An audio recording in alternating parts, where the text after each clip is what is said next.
বগনগরে ফিরে যায়। আমি যাব না, আমার একটি শর্ত আছে।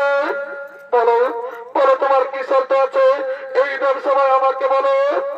শোনো, আমার শর্ত হলো, যারা আমার ছয় ভাসুর সপ্তডিঙ্গা মধুকর ও ধারী সকলে যারা ফিরে আসে, তাহলে আমি আমার শ্বশুরকে দিয়ে তোমার পূজা করাবো।